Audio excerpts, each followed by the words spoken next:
I'd like to call the February 5th Board of Education meeting to order. Has everybody had a chance to look at the agenda? Yes. And I want to state that it is the revised agenda. Everybody had a chance to look at that? I did.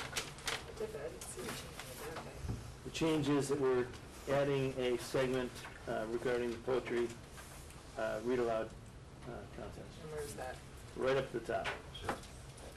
Very first thing, number one. Second thing, right under one. Ah, okay.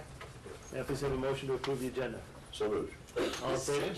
Second? Second. All in favor? Aye. Passes unanimously.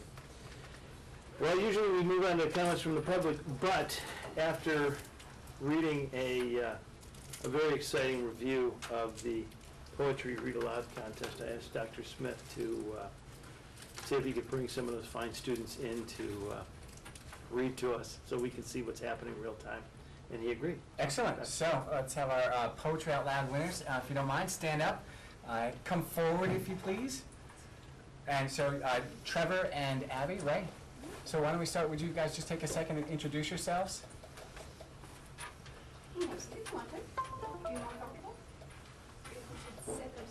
Oh, literally stand. No, usually we're going to ask you to recite a poem each. So, yeah, Trevor, just tell the board who you are. I'm Trevor. I've done poetry out loud before, and I actually got to the school finals, but I never expected that I'd be able to take it to the next round, so I'm really excited. Excellent. And Abby, you want to just give a 10-second introduction to yourself? Yep. Hi, I'm Abby. I've done poetry out loud my freshman year, my sophomore year, and this year I'm a junior this year. And I've gotten second place 2 years in a row, so I'm thinking the number 2 is in my favor. So. Great. I love poetry, though. I do it outside of school as well. So I'm really happy to be here and share it with all of you. Great. Whatever. Trevor, what year are you? I'm also a junior. Wonderful. Great. Abby, we're going to stand on tradition and have ladies go first. So would you mind sharing you. a poem? You bet, of course. Okay.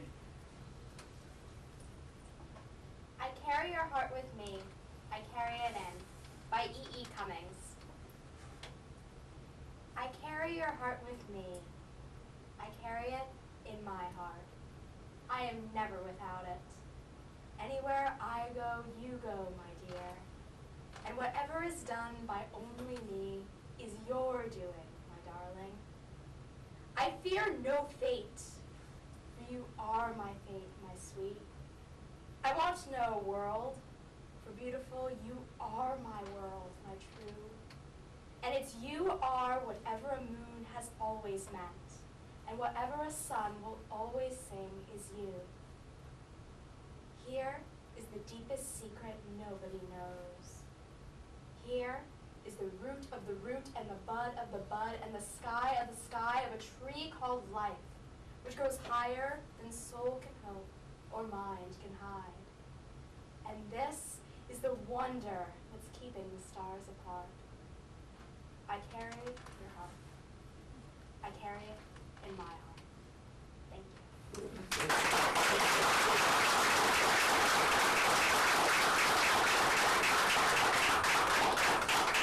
That was wonderful. Thank you.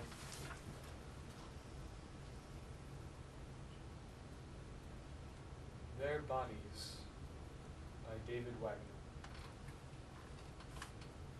That gaunt old man came first. His hair as white as your scoured tables. Maybe you'll recollect him by the scars of steel mill burns on the backs of his hands, on the nape of his neck, on his arms and sinewy legs, and her by the enduring innocence of her face, as open to all of you in death as it would have been in life.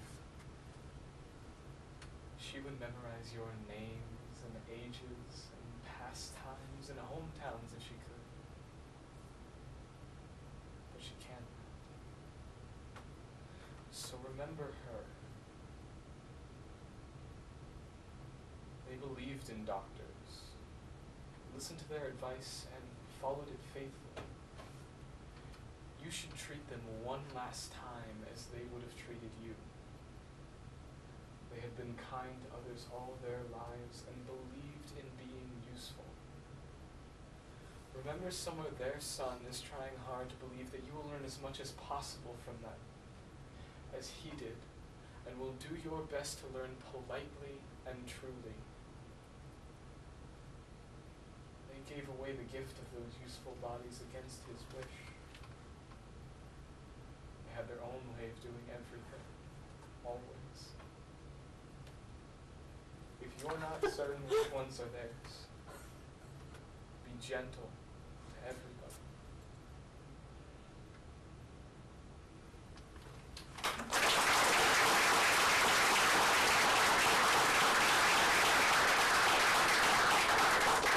I want to thank you both for coming out and sharing tonight. We have a couple of certificates for you just before we sit down. We also want to recognize Sandy Sosan. So, Sandy, how long have you been moderating this? This this was our 6th year. And for those of you who don't know the program, it's a national competition. And it starts in the classroom. So we have over 400 or 500 students who memorize and recite a poem in their classes. And then from the class champs compete, and then we had 13 finalists this year, and they compete. And then Trevor is going on to the regionals in Connecticut. And if he goes through the regionals, he'll go on to the state. And then the state champ goes on to the national competition. So there are 54 kids in the United States and their territories who compete reciting poems. And it's just incredible. You know what I wish you guys had seen? I wish you'd seen the audience. Because they, we have such a thought in our minds about kids, I guess, about not being able to pay attention or whatever. And they were absolutely, this audience, 9th graders and 10th graders and 8th graders, were absolutely quiet and spellbound and just listening to words. And it was, I think you would love to see that too. And I'm so glad you got to see Trevor. And Thank you very much. Thank you. Thank you. Good question, Trevor, and I'll put my library trustee hat on. Do you guys do poetry in motion program? Like you do? Yep. Actually, this is my first time doing that. Your first year, okay, so you will be taking, okay, good, great. And I've done it since 8th grade. That's kind of what got me into poetry to begin with. All right, wonderful, Handles. okay. All right, well, that's great, so we'll look for you there. Okay, great. Great. Thank you both very much. We appreciate being here tonight.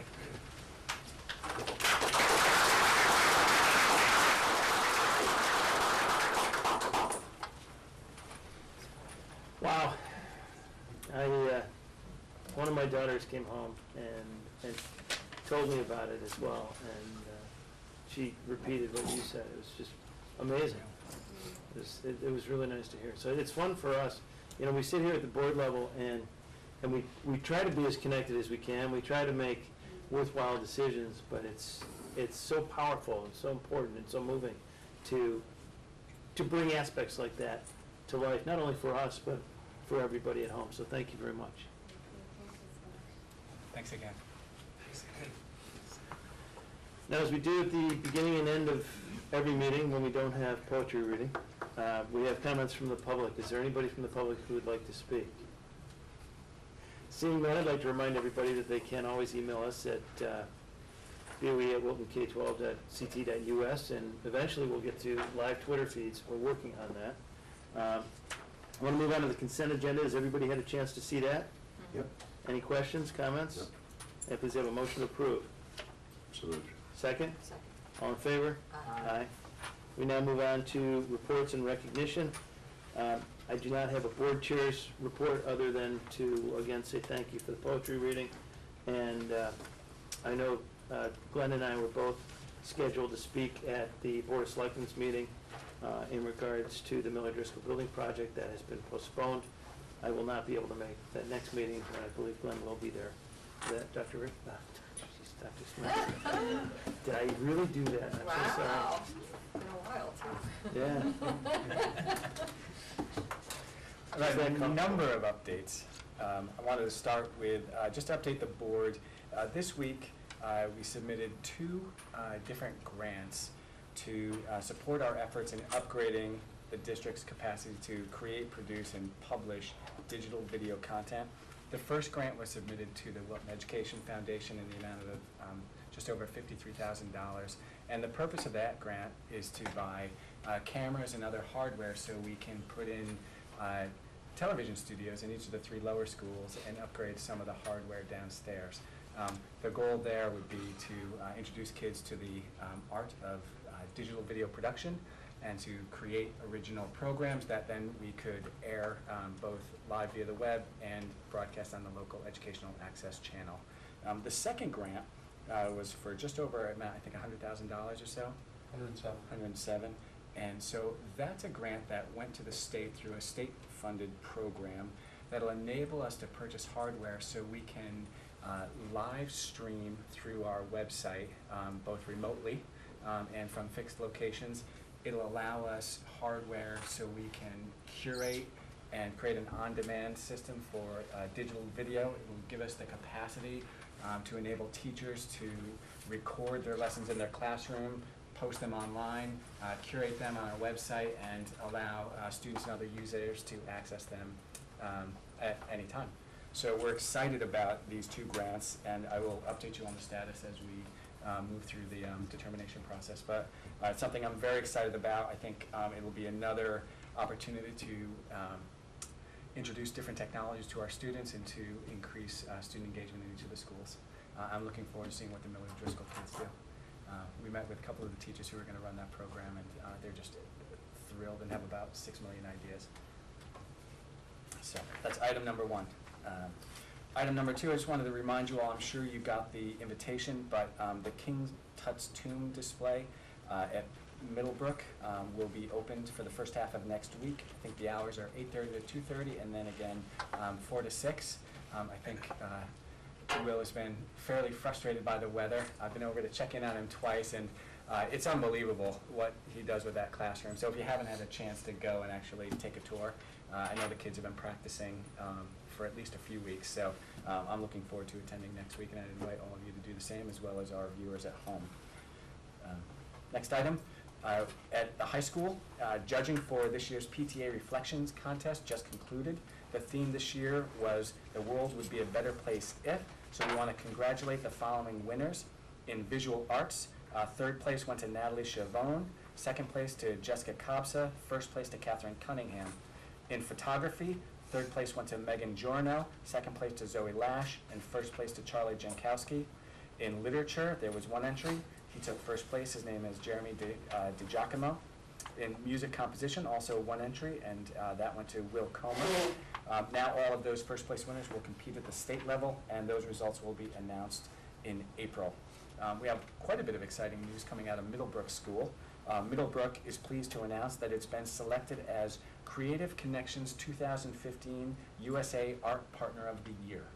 So the school will be honored at the opening of the Children's Art Exhibit at the Maritime Center in Norwalk in May, and 9 Middlebrook students will have their work on exhibit from May through August. The selected artists from Middlebrook are Carolina Barabash, Matthew Farrow, Madeline Panino, Alexander Koutsoukas, Nia McCarthy, Eleanor Winrow, Peyton Maddock, Sarah Belcher, and Navad Jayawardani. Jayawardani, thank you. His name's here a few times, so Jayawardani, thank you.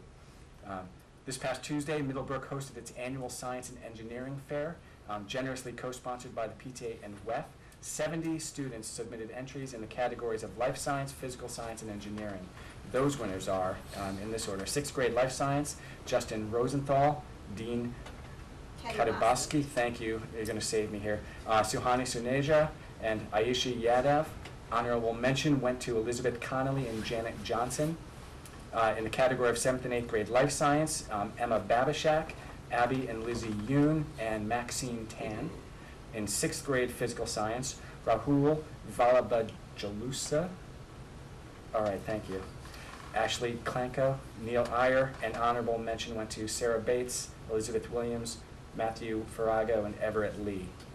In 7th and 8th grade physical science, Harris Petnaik, Tricia Matre, Alexandra Katsukus, and Navaj, help me out one more time. Jaya Wardani. Jaya Wardani, thank you.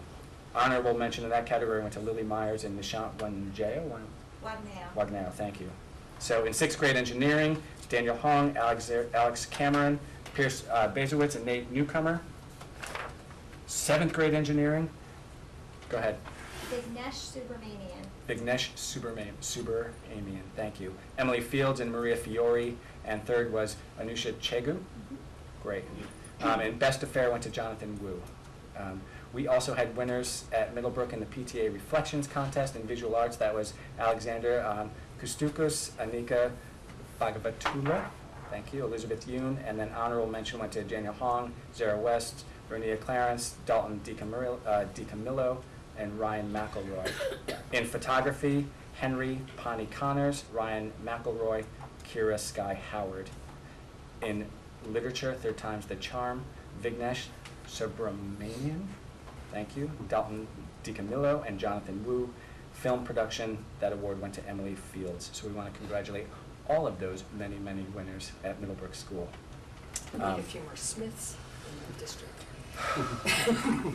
We might have a few. Working on it. Dr. Mitchell has been very busy at Cider Mill. She, along with members of her staff and parents at that school, have been working over the last few months on reinvigorating the enrichment program. At the end of February, Cider Mill will launch the Word Masters Challenge, which is a program designed to improve vocabulary skills using analogies. Word Masters develops verbal reasoning abilities, addresses higher-order thinking skills, and emphasizes logic and reading comprehension. There will be differentiated lists available so that all students may choose to participate in the challenge and be challenged accordingly. The Enrichment Advisory Board at Cider Mill will meet in a few weeks to discuss the results of the Student Interest Inventory Survey that the students took online, and those results will inform decision-making on where to focus efforts as enrichment programs begin to be reintroduced. Also at Cider Mill, during the winter, the teams there are running food drives to support the food pantry. Both the student activity group and some of the Girl Scout troops are working to support that initiative. And then last but not least, at their last faculty meeting, a group of Cider Mill teachers worked with Jason Greasley to conduct a show and tell that highlighted how they utilized various technologies, such as I'm not familiar with either of those, WallWisher and EduConnection, to transform their teaching and provide more personalized learning experiences. Jen wanted to call out just what a great job Jason has been doing in coaching his colleagues in diving into technology and transforming their instructional practice. So we're proud of his efforts and the efforts of those staff at that school. At Miller Driscoll, those folks just completed the Parents as Reading Partners program. This event is predicated on the belief that if children see their parents reading, and if they read with a parent on a regular basis, they have a better chance of becoming successful readers. A parent or other significant adult was invited to attend a presentation about reading, most recently in kindergarten. 1st and 2nd grade occurred earlier in the year. Afterwards, all the adults went to the classrooms to read to their child. Children also read their books to the adult. Cheryl noted that it was very powerful to see every child reading together with a family member or friend, and we want to extend a special thanks to all those parents and other adults who participated in that program, and we want to encourage everyone to keep reading. So that's it. Wonderful, thank you very much. We now move on to committee reports. Do you have anything to report for curriculum instruction? No, but there's an item on the agenda tonight about the special ed review that the group looked at recently, so. Laura Schwem sent me an email saying that she was excited about the process and enjoyed looking at all 3 organizations that you reviewed, and was thrilled with the choice that you'll be recommending later today. Miller Driscoll Building Committee? Yeah, we are moving forward. We're still in the process of going through the state requirements for the selection of a construction manager. We've run into a couple of delays there, but we're moving it forward. There was a walkthrough today. At this point, our schedule gets us now into March 2nd for a decision to be made based upon presentations, proposals, and interview schedule we have. So, and we're still waiting for the results from the hazardous material testing that was done at Christmas. We haven't gotten the written report yet. Okay. Should be here shortly. Okay. Great, thank you. Business operations? No report. Okay. Okay, great. The Communications and Policy Committee did meet. I wanted to let folks know that we're currently reviewing the bylaws, which we have to review every 5 years. We've gotten some great feedback from board members. Chris spent a fair amount of time on it, and we greatly appreciative of that. In looking at some of the feedback we've gotten, we realized that a lot of what's in our bylaws today really should be in a handbook.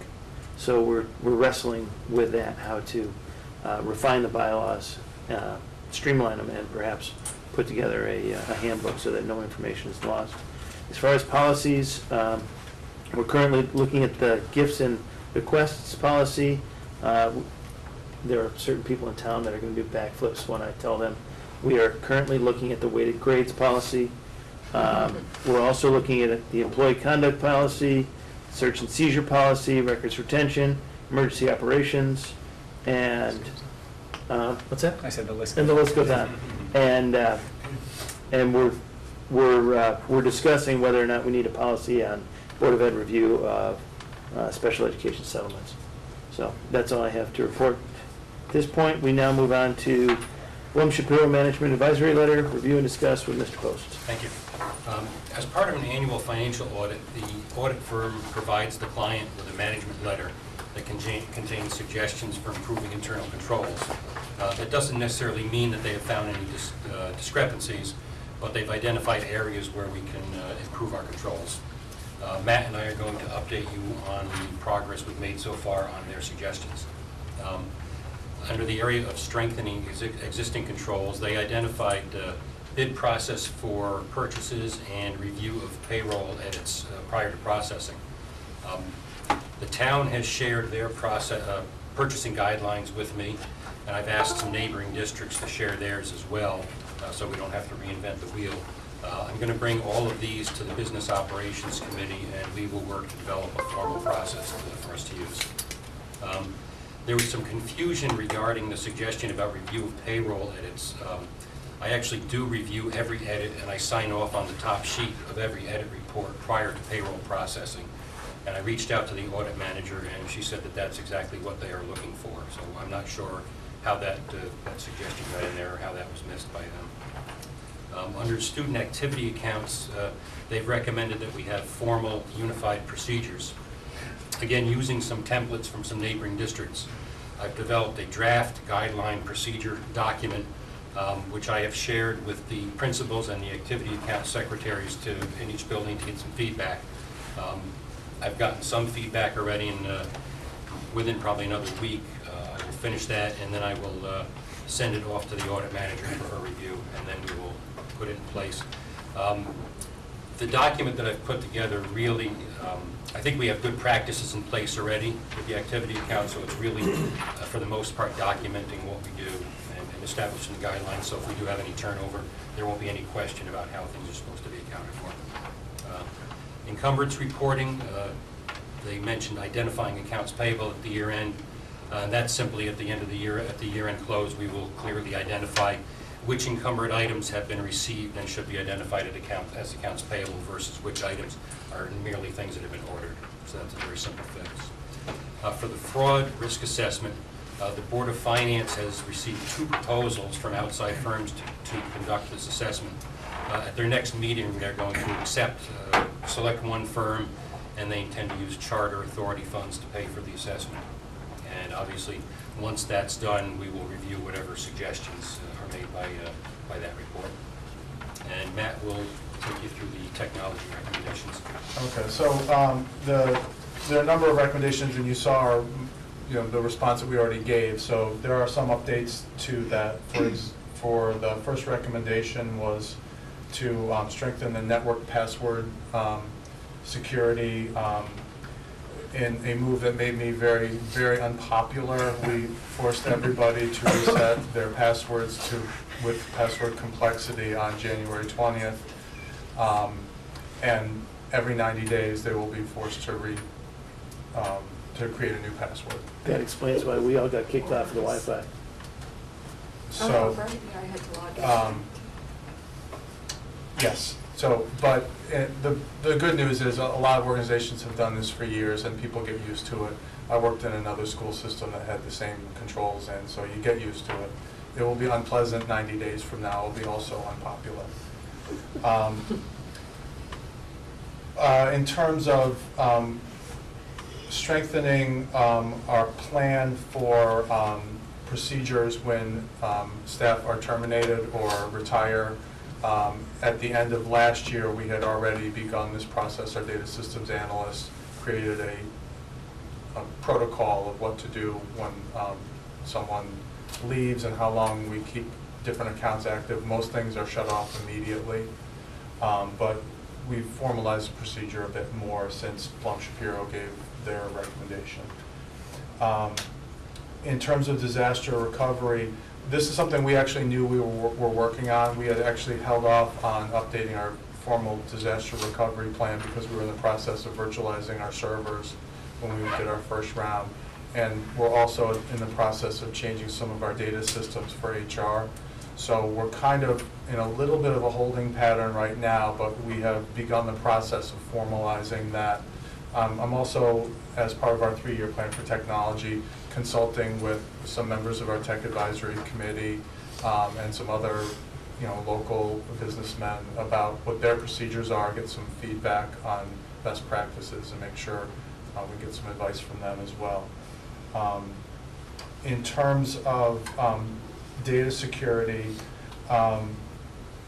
Ken, Susan, and I met with key staff members about really formalizing the controls for who controls the levels and who controls the passwords for our different data systems, so that we follow really best practices in terms of both compliance and in terms of knowing if Ken's out, who then has access to approve things that he has approval rights for.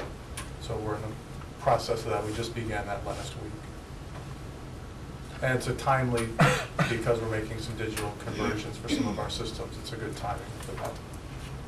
Good, thank you. Anything else? Questions? Yeah, there were a couple of things, the fraud tip line, you didn't mention that, and the... I'm working under the assumption that will be part of the risk assessment. Okay, we're all into that, okay, fine, okay, very good. Anything else? Thank you very much. You're welcome. We now move on to We need action. to approve something? No. No? Review and discuss, okay. We're now on to action items. Thank you, Bill. Special education and struggling student opportunity review, being presented by Dr. Smith. Great, I want to ask, Lori, you want to start? I mean, as part of the teaching and learning committee, I'm just going to update the process we went through. Well, if you recall, in I think it was our last meeting, or was it the one prior to that, we first discussed December 4th. December, so it's February, so 2 meetings ago. We discussed that we would be looking at this, and at that time, we had only received the one proposal, but we had spoken as a group and decided that it was a good idea to go out and get other proposals, which we did. Kevin reviewed several of them and brought what he thought the top 3, I think it was, to us. We reviewed a total of 3. Okay, so. and, which we did in a meeting, and the one that Kevin's going to speak to tonight really, I think, and I think the rest of the committee agreed, stood head and shoulders above the other 2 in terms of the breadth and the scope of what they're doing, and the accountability and the involvement with staff to really partner and feel empowered and feel ownership of the outcomes and actions that would be taken at the end of the review. So I very enthusiastically support this proposal and hope that you all do too. Great, thanks. So I sent you the brief, so I'll just top line some of the key points in the brief.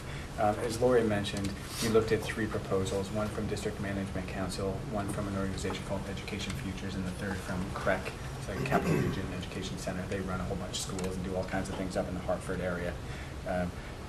The DMC proposal, the one that I'm asking a motion for approval tonight for, was, as Lori mentioned, by far the most comprehensive. So I think what was important to me is we really need to do a very deep and thorough study of our special education approach and really come to a deep understanding of the ways we're serving kids well and the areas that we need to grow. And so the DMC proposal really captured that very, very well. In that, they look at our special education services, and then they also look at the way that we provide services to our struggling students. And that was a key differentiating piece from some of the two others. Another facet of the DMC proposal that attracted me to them was their use of proprietary software to conduct a time study of our related service providers, and this really speaks to efficiency and effectiveness. We want to ensure that we're grouping kids the right way and that we're managing our personnel so we best serve kids across the district. So I feel very confident that they're, through that piece, we'll be able to get to that. Neither of the other two proposals had anything like that. I think probably what was most important was the way that DMC includes the stakeholders. The changes that they're going to propose, we have to initiate and take responsibility for. And so the way that their proposal and their study is designed, there's a steering committee here comprised of community members in the district. We'll bring in some parents, some administrators, some teachers, hopefully one or both of the teaching and learning committee board members. And we'll be making the decisions alongside DMC to really get at how we're going to both kind of go through the study and what recommendations that we'll go forward with. The other two proposals, the consultants come in and they kind of finish the study and hand you a report and a list of suggestions. So what we want to do is lay the groundwork with the right stakeholders for the kind of change that we need to make. So that proposal is very strong in that regard. A couple of other key points I listed in the briefing for you. I was attracted to DMC because their consultants come from a variety of backgrounds. So they have folks who are educators, folks who are non-educators. They have people who are technology specialists, people who are in the business field. Both of the other organizations, they were primarily educators, and one, I think, exclusively retired school administrators. So I think it's important to have that diversity of experience. And then, as I just spoke to, through this process, we want to generate the right kind of momentum for change. So I think the study will do that.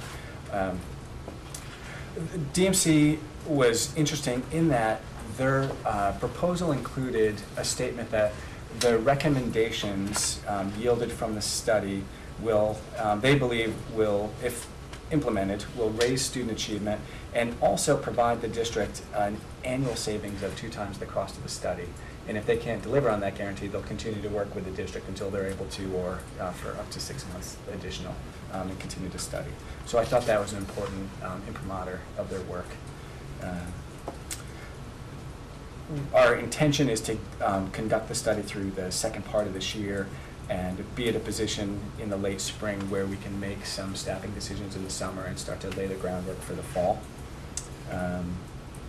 The study DMC proposed was a 3-phased approach. The first part would be to gather data on our current practice, analyze all of the systems currently in place, generate a comparison of our district using some of their benchmarking tools, and then the library of best practice, and then generate the recommendations. A colleague of mine, she's a retired superintendent, Diane Ullman. She was superintendent in Simsbury, spent some time working up at the State Department. She was one of the references listed on the proposal. So I called her and had a long talk with her about this study and the way that she utilized DMC in Simsbury. She was effusive in her praise of DMC and the work that they did in special education in Simsbury, and also volunteered to come and work with us and to help us organize and manage this study. Another. When was the study done in Simsbury? Good question. 2011. 2009? Okay. Have they been able to measure the results of the study in subsequent years? I don't know off the top of my head. I could find out. It'd be useful if, in fact, that they can report tangible benefits. I'm not suggesting that it's not a good consulting firm, but if there's obvious empirical data to support the returns. I'll follow up with, she's not in Simsbury anymore, but I can call the current superintendent. I'll see where they are. So that's a good question. In addition to Simsbury, the other thing that I found attractive about this organization is they've also worked with other similar school districts, right. high-performing school districts, not only in Connecticut, but in the Massachusetts area primarily. So I thought that was, versus the other ones, did not have quite the resume. Other than checking with Simsbury, did we talk to any of the other school districts that engage the consultants? Yeah, I spoke to all of their references. You So did? the New Fairfield is a neighboring district. That's Alicia Roy, the And superintendent. in there. addition to compliments, did they provide any more tangible feedback on the results of the work? They were, no, except to say that Alicia and I spoke about the way that she's changing the culture in that district to better serve kids. But if you're talking about, real dollars and cents, Or something? I Right. mean, it's something tangible, something happened after the investment of time and effort. Yeah, well, I think- If they're satisfied or we're satisfied, something changed, I don't know what something is. Something- yeah, well, I think Alicia and Diane spoke to it too, and, a lot of it had to do with the culture. They looked at their practices, so in both those districts, I think there was a heavy reliance on paraprofessionals to deliver services, so they changed their model as a result of this study. We use a lot of paraprofessionals to provide, so I'm expecting that our approach currently is probably similar to the approach that both those districts used to use. So I expect that those will have some similar recommendations as a result. Which will have cost and quality implications? No question about it. So, what I'm asking for this evening is a motion to approve the District Management Council to perform a special education and struggling student opportunity review here in Wilton Public Schools. Okay. Other questions? Yeah, was Ann part of the committee? Yes. Okay, and she's not here Yeah, tonight. I'm sorry, so she's just- yeah. out of the district this week. Okay, all right, and this is where she wants to go? Absolutely. Okay. It was unanimous. And it was really an impassioned commentary that she made Mhm. in support of this program. Mhm. And I think, it speaks to her buy-in and her acceptance of the fact that something needs to happen, we need to do something. So that's good then. Second, in the proposal, I didn't see any kind of schedule, like a timeline laid out, when they began, how long each of the steps takes, when they're going to have results for us, when we meet to review results. And so I didn't see a timeline at all, and typically in a proposal, you'll see that kind of detailed. Sure. When I spoke to the consultant who put that proposal together, and we'll have some preliminary results in May, when we meet with their consultant, the steering committee meets, Okay. we'll really lay out that timeline, and Okay. I'll bring that forward to the board. But you expect it to be done and complete by the end of this spring term? I expect to have some actionable information by the end of the term, yeah. Okay, okay. In saying that, you're assuming that it might not be entirely complete, though. Correct. I think we'll have some preliminary data, and I have seem to some recall like decision 3 points. months was the basic timeline from beginning Right, to it was, I think, 2 months to do the real data Mhm. work and gather and compile everything, and then the third month was doing the analysis. And then you have the summer, leading into the summer, to really dig into it, to look at the recommendations, and then to make the kinds of changes we need to make. From a technology standpoint, Matt, we're prepared to support whatever, Yeah. because I think technology is going to play an integral role in what they Mhm. do and how they get data and do that. So I just want to make sure that Matt's in the loop and knows what the needs are going to be there. Mhm. Okay. And then, finally, from reading their proposal, I got the impression they go beyond special ed. They do. Yeah. Okay, so is that an integral part of what we're asking them to do? It is, so they capture that as they've kind of framed that as the struggling students, and I think, what we've already acknowledged is, we are growing in our efforts to implement an SRBI process, which would be the interventions we provide to struggling students before they are referred to special education. And that's So- the effort to identify that and do that? Correct, Okay. that's correct. They're Okay. they're gonna look at our preschool program, they're gonna look at the way, it's a soup to nuts Okay. And early study. reading. And early, correct, thank you. Yeah, I guess, the comments was, we've talked before about the reading being taught by people who know how to teach reading. Right. And that, I think, is one of the most important things that we can do. And it seems to be where the focus is, and understand how do we get to that point Mhm. that we can move from the para, quote, model into someone who's really a specialist and a reading expert to get with kids. And I think that's, and same thing with not just reading, but math also falls in that category. So I'm fully in support of this. Can we start now, tomorrow? Glenn, the other So you thing just take about the the, vote. Huh? So just take the vote. Yeah, I mean, So- really, we desperately need to do this, and, certainly from an economy standpoint or a cost perspective, yeah, it'd be great to realize, $400,000 in savings to offset double, the investment.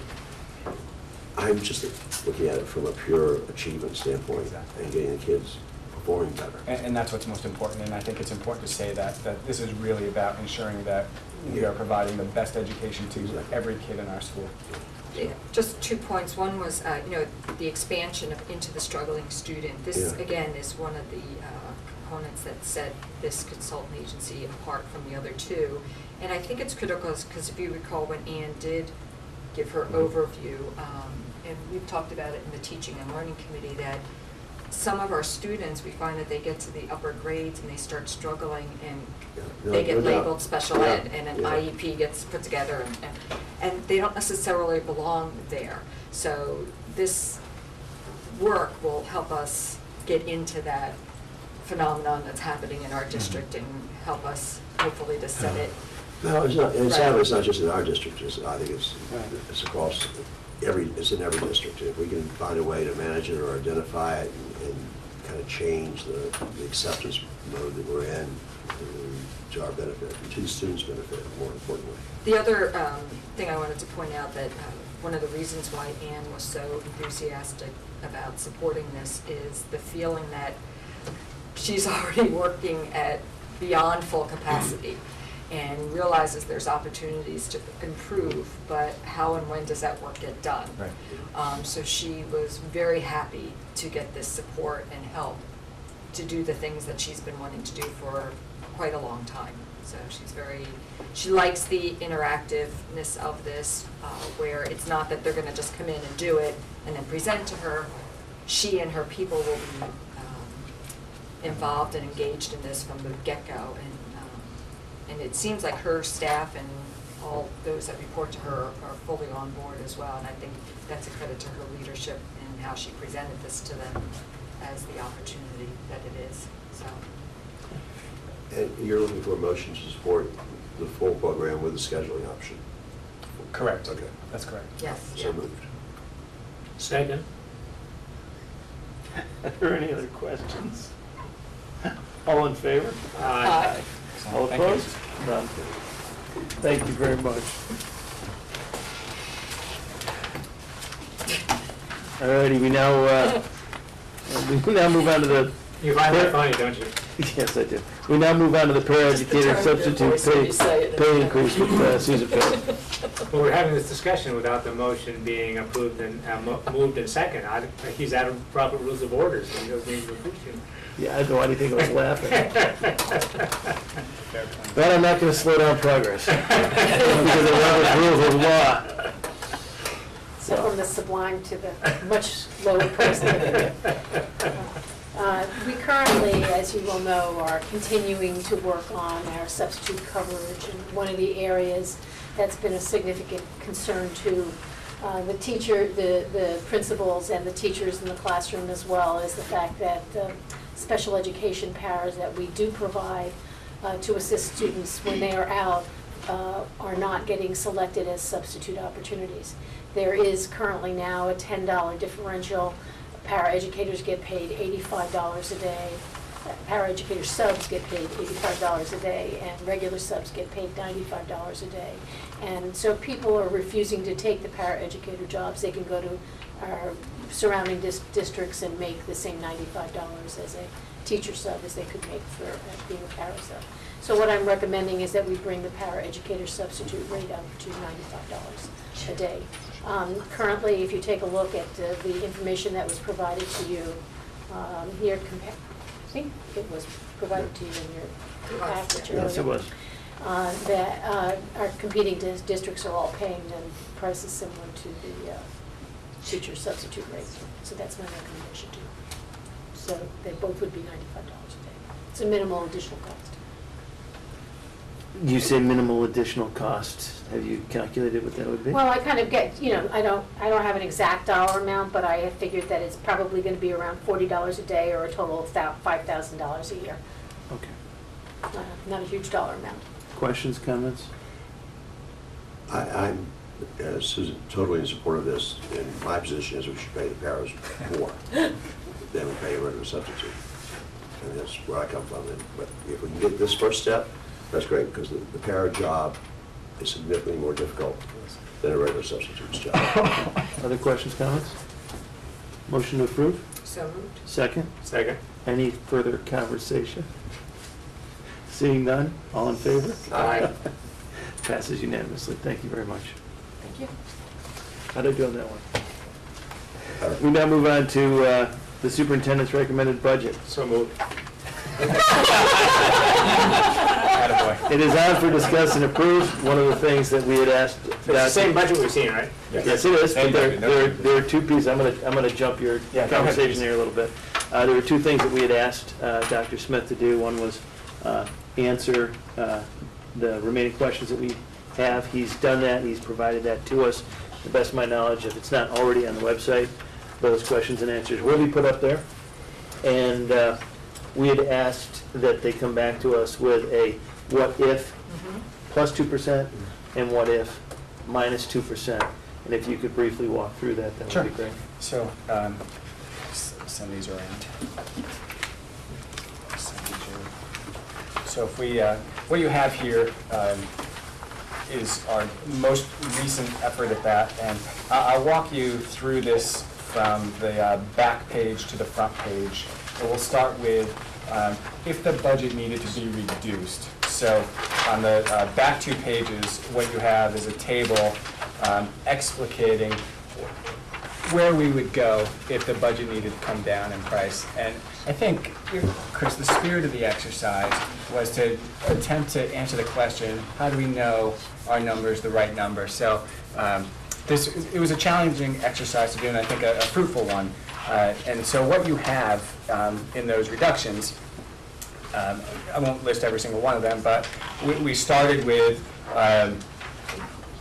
really what are the non-personnel cuts that we would make if we needed to. So supplies at Miller Driscoll, all of our technology projects, classroom refurbishments, those are different items that are currently proposed. And then kind of moving down the list, we move into personnel. If we were going to go down to a flat proposal, that would be a significant number of staff members we would need to reduce.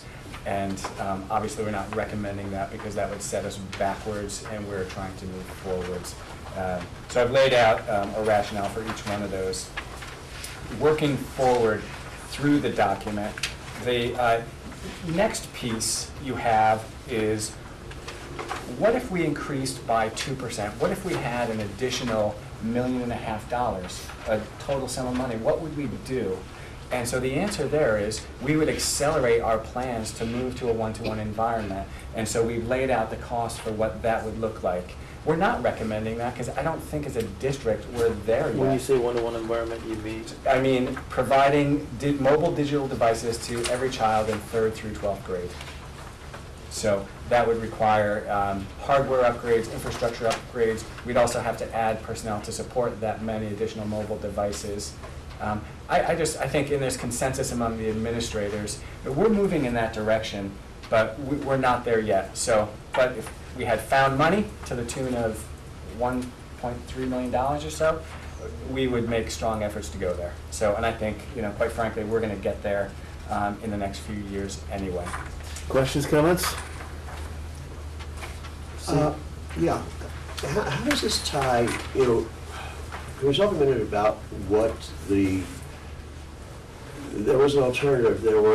We asked for a prioritization by principal from each principal of what they would like to have, Right. or rank their proposals or their suggestions in a priority order. Right. Okay.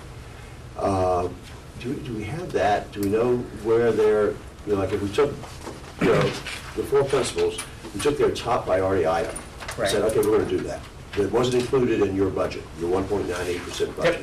If we took their, It was in the yeah, I'm not sure that this, I can't tie presentation. this to that, though. So because it's the way that we approached the question, when we really approached it in 2 different ways. One was what I just described. What if we had the sum of money? What would be kind of the major programmatic change we would make. The way that question is answered, we went back and discussed with the principals, because they had a variety. They had some technology, they also Right, had yeah. some staffing that they would look for. And the conversation we had about the staffing was, if this was your true priority, it really needs to be built into the budget as it's presented, into the current proposal.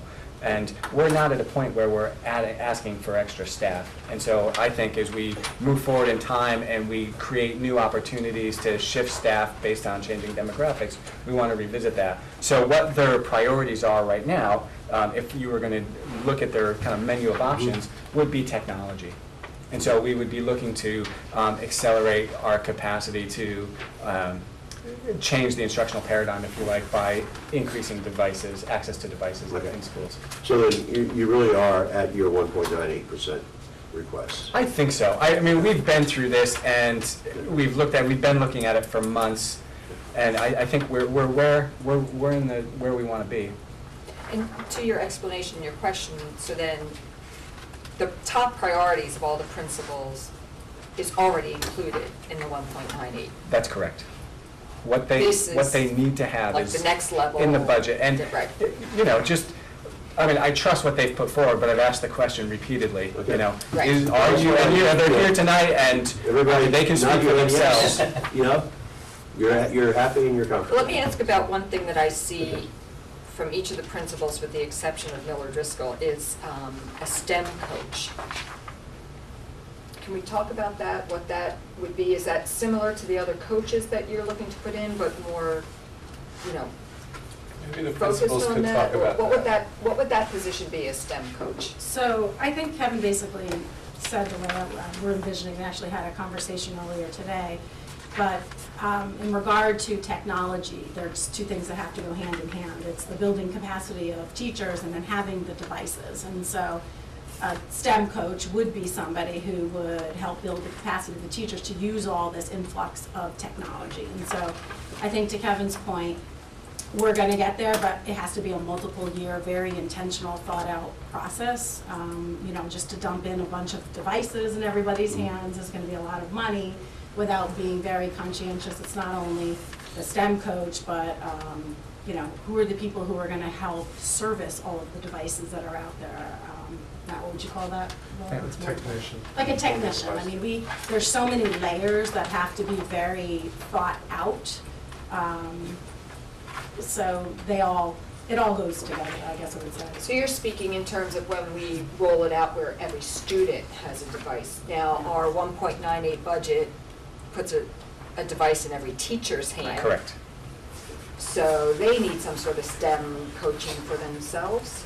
I don't know, Matt? Well, we do have coaches in the budget, and so that's gonna be Okay. part of the work, and as Okay. Chuck has shared the drafts of their job descriptions, that will be part of their work. Okay. And we are keeping a .5 Tech IL position also, so they will work Okay. hand in hand with the STEM coach also. And included in my budget also is Google Apps training, and a lot of the work of that Google Apps will be how you get the most out of the device that we teacher, you know. We don't want to just hand the No, of course not. device to a teacher without the teacher feeling supported. We're envisioning creating a little bit of a summer program that teachers can come in on a voluntary basis, get their device, and get a day or a half day of some real guided learning for them. Is it, or are we moving away then from we've had discussion in the past for the students to bring your own device. And are we moving away from that with the thought in mind that at some point in the near future, we're providing devices for all the students? I mean, I'm confused a little bit. Well, We never did research, and never did get to a decision Right. point on the bring your own device question. And, you know, have we kind of tossed that aside and are now thinking about, we're going to No. provide everybody? Glenn, the exercise was, I think the way that I interpreted it, the way that, you know, this group discussed it was, you know, simply put, if someone handed you a check for an extra $1.5 million and you were going to spend it tomorrow, what would you do that would really be a game changer? Mhm. And that would be the district assuming responsibility for the devices. I think our goal, right, is ready access, which means one way or the other, whether it's bring your own or the district provides because you don't have one, that we get a device in every kid's hands. But moving to a one-to-one just means we assume the burden of making Okay. sure they have it. All right, so we have not given up on really investigating and trying to develop bring your own device. And kids have their devices for the most part. There are a lot that don't. Yeah. Granted, and I understand we need, for those that don't for the right reasons, we have an obligation and a responsibility to help in that regard. And that's been a big piece of our focus group questions for our 3-year plan for technology. The survey, We've been talking to parents, students, teachers, and getting a full range of, what do they feel about one-to-one, what do they feel about BYOD? If you're a parent, what would you pay? Would this be a burden on you? Mhm. So we get a feel for, if we're talking about ready access, BYOD, and maybe we fill in for those parents who it might be a hardship for. Mhm. And these are things we're investigating. Okay, all right, so we haven't, all right, good, okay. Perfect.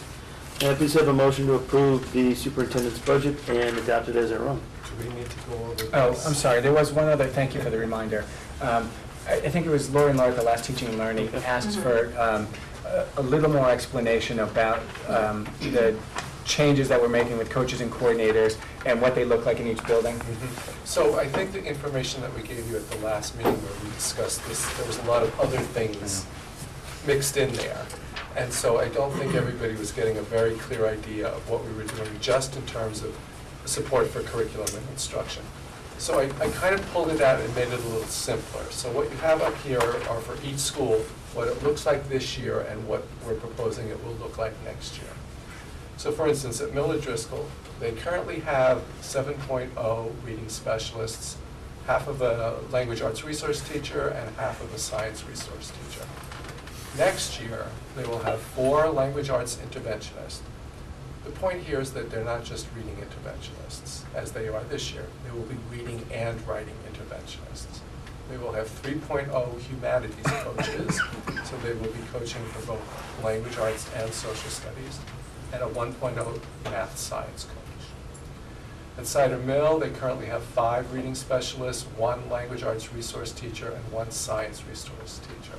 Next year, again, 3 language arts interventionists, 2 humanities coaches, 1 math science coach, and we are maintaining Kevin Meehan's 1.0 science resource teacher. Can't repeat that enough. You get that, Heather? Yes, please. Okay, Middlebrook currently has 2 reading specialists and 1 math interventionist. Next year, they will continue with those 2 reading people, but they will be language arts interventionists, a humanities coach, a math science coach, and they will maintain their math interventionist. The high school, 1.7 reading specialists. Next year, they'll have 1.7 language arts interventionists, 1 humanities coach, and 1 math science coach. You notice all the way out over on the right, K-8 will also have a 1.0 humanities coordinator and a 1.0 math science coordinator. Chuck, are these largely the same people? Yes. We just call them different things? Yes, although, yes. So the reading specialist at Miller Driscoll just happens to be qualified to be the language arts interventionist for next year? Right now, their certification allows them to do both. And But we we're will- changing their responsibilities? We're going to be Right. sorting them into 2 categories. Rather than doing both, some will do just coaching, some will do intervention. So when a Miller Driscoll parent reads this and perhaps inappropriately interprets it as we're cutting all our reading specialists, how do you respond to that? We're not, we're transforming those reading specialists. We're taking the 7, we're making, instead of all 7 doing both coaching and interventions, we are having some do just interventions and some do just coaching. And professionally, why do you feel that's a better way to teach young readers how to read? I think, we want to build the capacity of our general ed teachers to meet the needs of all students. So coaching is very important, that we provide that level of support for their professional learning. Interventionists generally only work with students who are below grade level. it's very difficult to serve both of those roles. When you go into a classroom, it's difficult to be coaching the teacher and doing what they're better and then pulling a small group to work with. So now we're going to have people who are going to focus just on interventions, we'll cycle children through that, and then there will be people who focus just on coaching. And the coaching is for the teachers. The Yes. teachers, Right, right. so, Say we we got that, so to make it Sure. a simple observation, we're going to have now 4 individuals focused on educating or improving the ability of teachers to teach, and 4 persons working directly with children. Right. Whereas we used to have 7 persons working directly with children. Well, working directly with children, but also Also, coaching right. teachers. A dual So job. the 7 is a little misleading. Right. If we need to Yes. have teachers, we have Yes. different. Right. And I have to be honest with you, this is the feedback we got directly from the reading specialists. They were finding it very difficult to serve both roles. I think, if I may also add that it's the difference between being a specialist and being very specific and very thoughtful in what you're doing versus trying to do everything. They're certified to do all of those things. But just like in many other areas, many other professions, you specialize in certain areas, you are more efficient in what you're doing.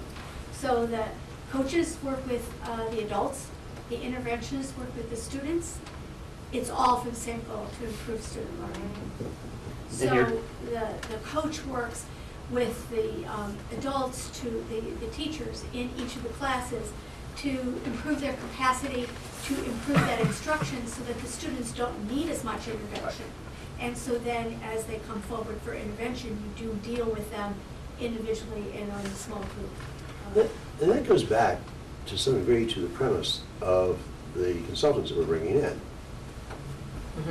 Yes, How it do you does. spend your time, right? Yeah, which, I mean, we Right. can't Are you do, focused, do you have expertise? you know, we can't, Are you you buy into that and look forward to that and not do this also that is in support of that whole process. That's right. You know, if you want to teach a child to read, you get the so you teach the teachers how to teach the child to read, not some specialists to do it, but it has to be in the classroom because the opportunities are more apparent and happen more frequently in the classroom environment, of course, of a total day than it does just for one block of time that a specialist might be there with them. You The teacher doesn't articulated know. that very well, Glenn. Right. Absolutely, you articulated that very well. Yeah, but, I mean, because the specialist is only with them for a window of time. Yes.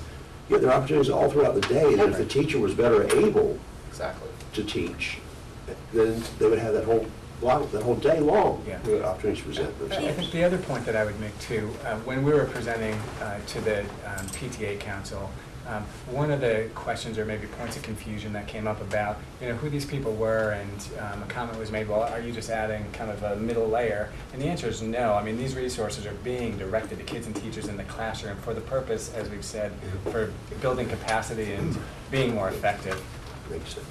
And I had asked for them to break it out like this because if you look at just the super graphic of how the That's right. budget is presented, it looked as if, you know, in addition to what you see happening there in 14, 15, then we're just adding 2 here, 2 there, and that wasn't the case. Right. And that came apparent in our discussions in our committee meeting, and then it also became apparent at the PTA Yes. council meeting, they had the same confusion. So this chart breaks it out a little bit better as to what's there today versus when we do what's on the super graphic, when we make those additions, because the super graphic only adds what are we adding new for next year. This is what it now looks like with those additions. As we make that document public, I think you're going to want to put some explanation Yeah. to it, Okay. so that mythical parent understands.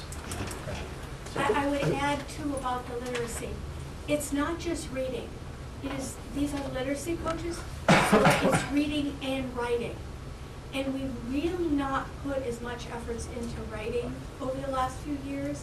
So this helps us differentiate that very specific thing, working with teachers to raise capacity to improve learning in writing, as well as working with students for intervention in writing. We have not done as much of that in the past few years. And as we've looked over the last couple of years, that is a need in our district, is to raise that writing as well. So literacy isn't just reading, it's the reading and writing, they go hand in hand. Good, thank you. Other comments? Yeah, one other comment for me. The one math and science coach at the high school level, is that enough? I'll defer to Chuck. You know, I think it's a good beginning. If you look at our scores, you look at our student performance, those two categories, you know, we need help there. And you've got 4 grade levels versus 3 at the other schools. You know, I think it's a bigger good population. beginning, Yeah, okay. you know, and we'll assess the need. You know, there's a lot going on at the high school right now in terms of NEASC and things like that. I don't Yeah. want to overwhelm them with too much coaching. So I just raised it as a question. It's a good, and we certainly, Right, and instructional coaching at a high school is a Different. relatively new idea, Yeah. so that's a pretty major paradigm shift for Right. folks who haven't experienced a lot of change in recent years. So I think, you know, establishing the model and then adding as necessary is wise. Okay. Bob, your thoughts? Yeah, I was going to echo the exact comment that Dr. Smith said. It's a start, it's a position we do not have this year. And I think as we start getting into CCSS and next generation science standards, it's a good step in the right direction, and then we evaluate. That was my exact comment, yeah. Okay, I'm fully in support of doing what you need to do there, because our performance really does show, the indicators are that we need some help there, we need to change some things and do some things differently from what we're doing in those 2 areas. And so whatever you need to make that happen, okay? Okay. Other questions? May I please have a motion to approve the superintendent's budget? Did you- Moved. I think we did that already. We did a We did second that already? already. Yeah. Molly, did you get a second on We that? already approved the budget, and then Chuck said, Yeah. no? You Huh? need to take the vote. Oh, okay. No, we didn't. You were All short right. of a vote. Molly, did you get a second? Yeah. Did you get a second? They recorded a second. Did you record a second? No. May I please have a second? Second. You can't, You made the motion. I'll second. Okay, Glenn, I'll second. I'll second. Got it. Ron. All in favor? Aye. Passes unanimously. Thank you very much. Bruce, before we leave the topic, Yes. can I just, I'd like us next year to revisit participation fees, Absolutely. because I still object to our treatment. Notwithstanding that does support the budget. Right. Second is, I was surprised that in the incremental spending, it was all related to technology investments and not in the expansion of enrichment or other advanced programs for some of our younger students. So as we get used to this process of preparing a budget and then providing alternatives, I'd like to understand why some of the increased spending might not have been directed towards the curriculum. Good points. You know, I'd like to comment as well. You know, this is our first year in working with our new committees. And I'm thrilled with the work that the Business Operations Committee did in preparing this budget. I'm thrilled with the work that Dr. Smith and the principals did. Obviously, we have more work to do as we get in front of the town and the Board of Finance. But I feel that this has been a wonderfully collaborative team effort, and I want to applaud you all, and thank you. Thank you. We now move on to, We still have the capital budget also. that's right, we do, don't we? I have that here. Who's going to present that? Well, the revised edition we sent out to you today has the new numbers on it for repaving the parking lots. We did go back to the contractor who the town has been using for their summer paving program. And I think we're benefiting from partnering with the town and from the extremely low oil prices right now. And we've gotten revised estimates of $200,000 to do each school, What was that previously? $400,000. I do have It's a, a significant drop. okay, I have a question on Yes. that. Does that include the parking lot that runs parallel to Fujitani Field and the baseball diamond? Does not. Okay. I think at some point that parking lot needs to be revisited because of the width of the spaces. Is that the I town think, parking lot? I think that's a town park. That's a town park. I don't think that's a school parking lot. That's town If parking you could lot. look into that, that would be appreciated. All the large SUVs during the game. We've been trying to Right? conserve I mean, it. the damage to vehicles is ridiculous. And we've got some of the town's youngest drivers trying to put behemoths in spaces that they just don't fit. So I'd like that to be There's already revisited. not enough spaces. Yeah, well, we've got some grass, we could probably compromise, people are doing it already. So, at the very least, perhaps the Board of Ed needs to write a position that we share with the town that maybe we need to repaint or add some more pavement. Okay, do you want to talk through replacing the chillers? Sure. Do you have anything else you want to say about that? Nothing additional to what we talked about the last time we did. It's Okay. one of the chillers in the back and then the HVAC systems on the back section of the building by the gymnasiums. It's actually replacing the unit ventilators with a rooftop system. Okay.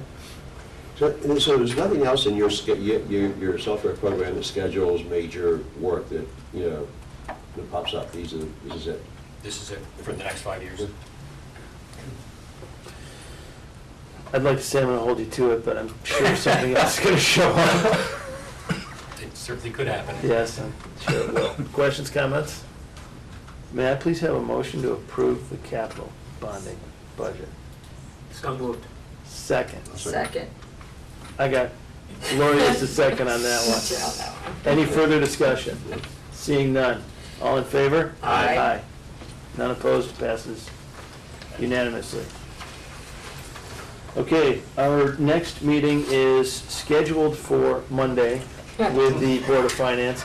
With the Anybody that's been weather forecast watching that looks the different long-range again. weather forecast knows that that may be in jeopardy. It is scheduled to be in this room. It's important to note, it's scheduled for 7:30 PM, not 7 PM.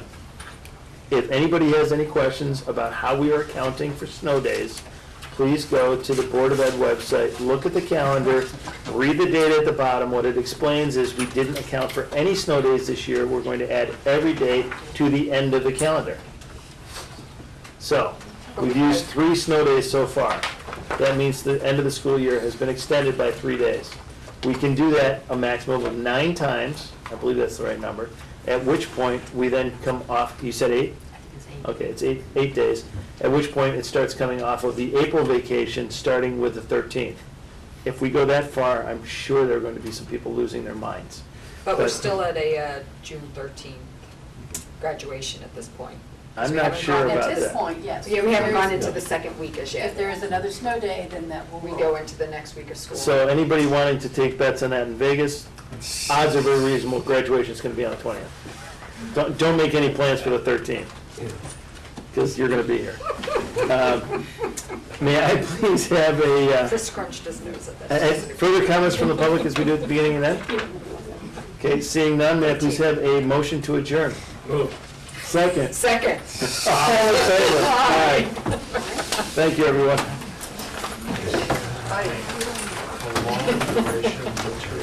Always amazing. I will not be, I almost made it, but I will not be at the actual